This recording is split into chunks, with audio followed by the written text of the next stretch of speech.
बिस्मिल्लाहिर्रहमानिर्रहीम। आज की नशिस्त में मैं एक नया कंसेप्ट देने जा रहा हूँ। वो कंसेप्ट है डेका मिलेनियम साइकिल क्या होता है। इसको हम थ्योरी ऑफ डीएमसी भी कह सकते हैं। ये क्या है?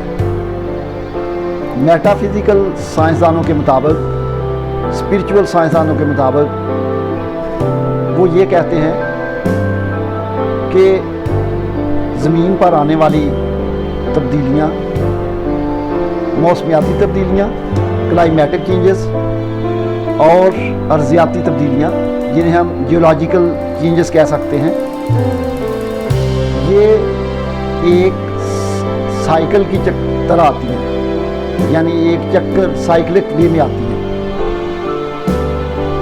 और ये साइकिल 10,000 साल में कंप्लीट होता है। डेका मिलेनियम का मतलब भी 10,000 होता है। डेका मिलेनियम साइकिल यानी एक ऐसा साइकिल जो 10,000 साल में मुकम्मल हो।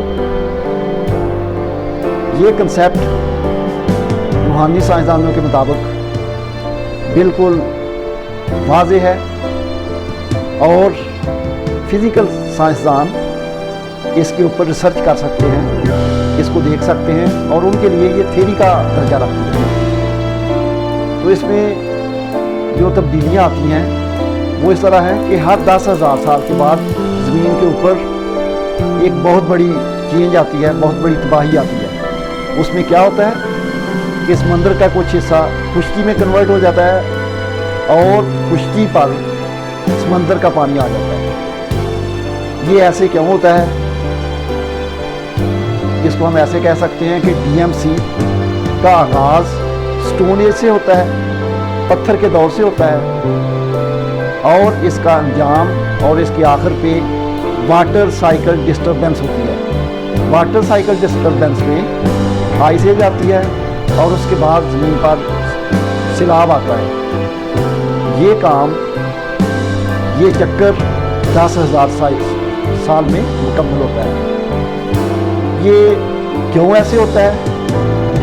ये इसलिए ऐसे होता है कि जैसे जैसे तरक्की होती है, इंडस्ट्रियलाइजेशन होती है या जितनी भी साइंसी तरक्की है, जब वो होती है तो उससे आदमी जो है, इंसान फितरत से दूर होता जाता है।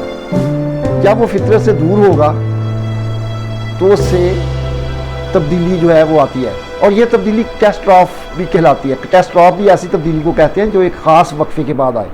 तो कैटास्ट्रॉफ जो होते हैं वो आते हैं, वो छोटे छोटे कैटास्ट्रॉफ तो थोड़े थोड़े दौर के बाद आते हैं और ये जो तब्दीली है, ये बड़ी तब्दीली 10,000 साल के बाद आती है। तो कहा जाता है कि नूह अलैहिस्सलाम का तूफ़ान जो था, जब वो आया था तो वो तकरीबन आज से 10,000 साल पहले आया था। यानी डीएमसी का आगाज़ जो था वो तूफ़ान नूह, जो ये डीएमसी जो चल रहा है उसमें तूफ़ान नूह जो आया था उसके बाद से ये शुरू हुआ था और अब भी तकरीबन ये डीएमसी मुकम्मल होने वाला है। तो इसके बारे में आप भी गौर करें और डीएमसी के इस साइकिल के फेजेस या स्टेजेस कौन सी हैं वो मैं आपको आइंदा बताऊंगा कि इसमें कौन कौन सी स्टेजेस हैं और अब तक कितने डीएमसी जो हैं वो आ चुके हैं। शुक्रिया, आप इसके बारे में बात करें।